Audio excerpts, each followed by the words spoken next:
Bismillahirrahmanirrahim. Assalamualaikum warahmatullahi wabarakatuh. Selamat jumpa kembali sahabat Legi Subais dimanapun Anda berada. Bang Anto selalu mendoakan agar senantiasa sahabat-sahabat semua dalam keadaan sehat, bahagia selalu, dalam keadaan keberkahan bersama keluarga. Hari ini kita semangat, besok Lebaran 1445 Hijriah. Kita merayakan hari kemenangan kita setelah kita berjuang selama 29 hari ini menjalankan ibadah puasa. Mungkin ada yang 30 hari, dan insya Allah besok kita lebaran rame-rame. Nah saudara-saudara sekalian, doa apa yang sudah kita siapkan, doa terbaik pada saat Idul Fitri 1445 Hijriah ini?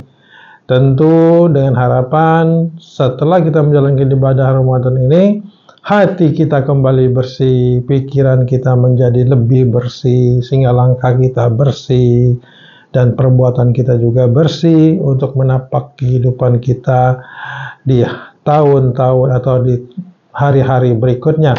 Sehingga doa kita tentu saja berharap kepada Allah SWT masih dipertemukan di Ramadan tahun berikutnya, dan kita kembali berjumpa di Hari Raya Idul Fitri tahun berikutnya.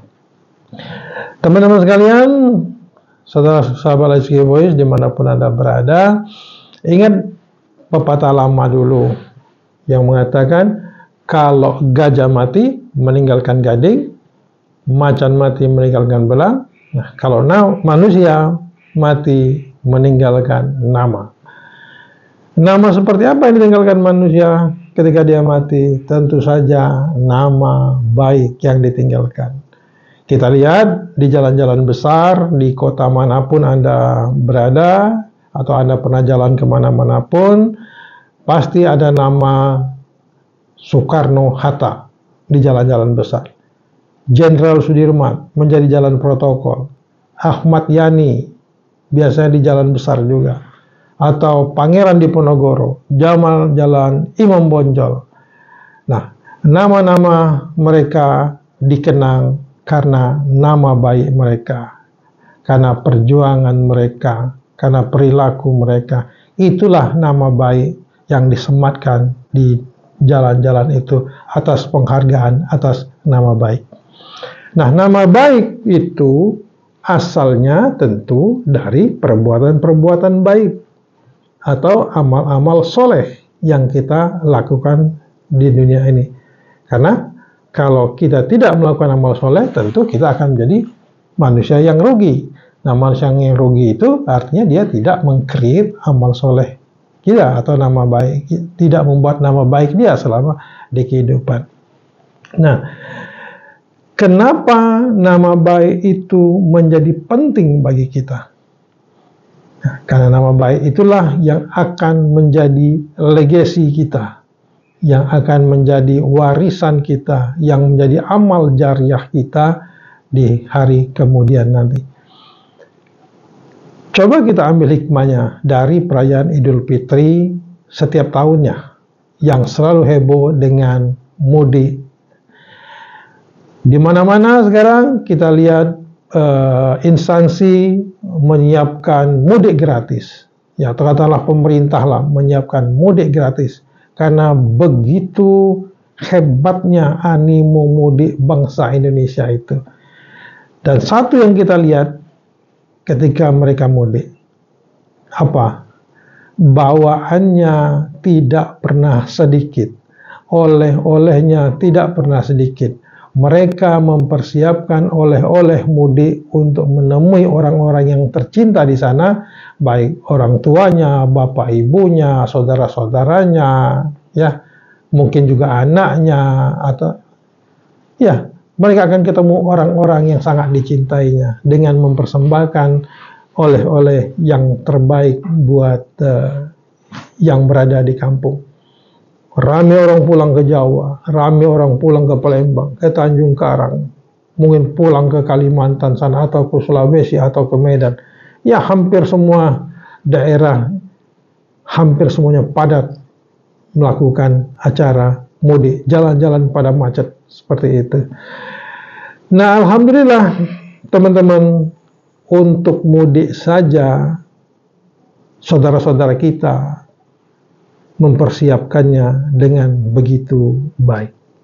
Nah, bagaimana dengan kita untuk mempersiapkan mudik di kampung yang belum pernah kita kunjungi, tapi pasti akan kita datangi karena di sana ada orang, ada zat yang akan kita temui, yang paling kita cintai tentunya, karena zat yang maha memelihara kehidupan kita, yang maha mengasihi kita, yang maha menyayangi kita.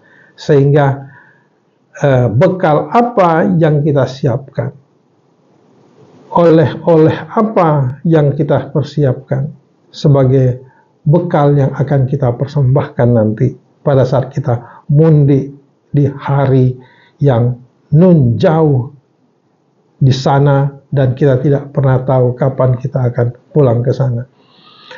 Nah, saudara-saudara sekalian, sahabat lagi sobat di mana Anda berada, kalau sudah bicara tentang oleh-oleh, tentang bicara amal soleh, tentang bicara tentang nama baik, bagaimana upaya kita mempersiapkan suatu legacy yang akan kita bawa nanti untuk dipersembahkan di hari akhir nanti. Nah, legacy itulah yang nantinya akan menjadi amal jariah kita. Karena sesungguhnya amal jariah itulah yang bisa membantu kita ketika kita sudah ada. Jadi tentu doa kita untuk bertemu di Ramadan tahun berikutnya, kita berdoa lagi supaya kita mempersiapkan legacy berupa amal-amal soleh kita yang akan dapat menjadi amal jariah kita.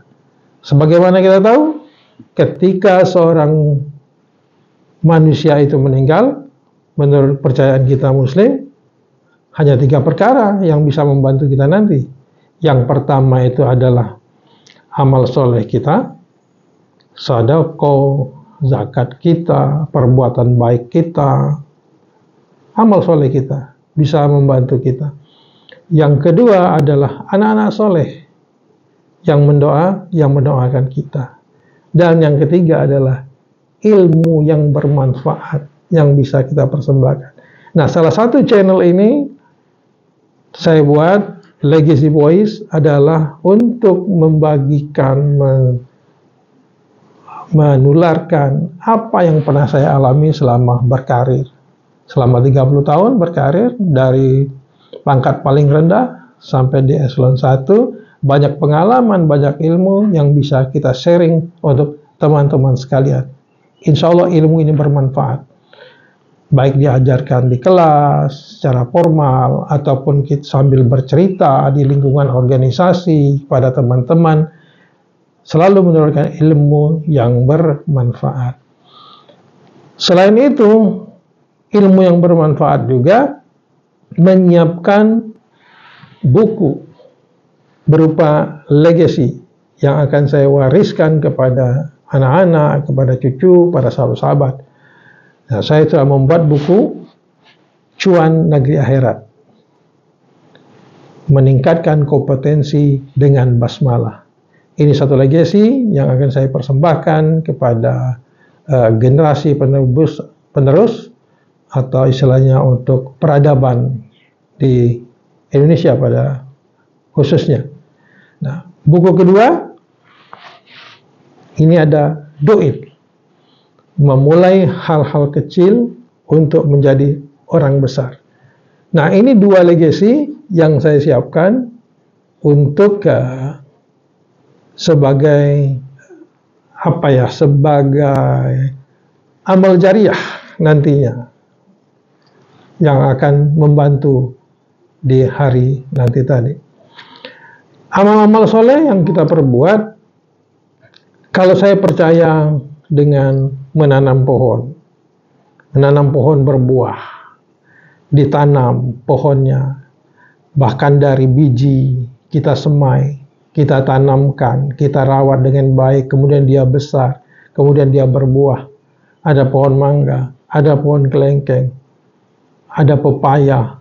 Wah, kalau pepaya dari tinggi sebelum 1 meter sampai tingginya setinggi pohon kelapa, berbuah lebat, sehingga buahnya bisa dinikmati oleh kita sendiri, oleh keluarga, oleh saudara-saudara, oleh tetangga, bahkan teman-teman yang jauh kalau datang ke rumah menikmatinya.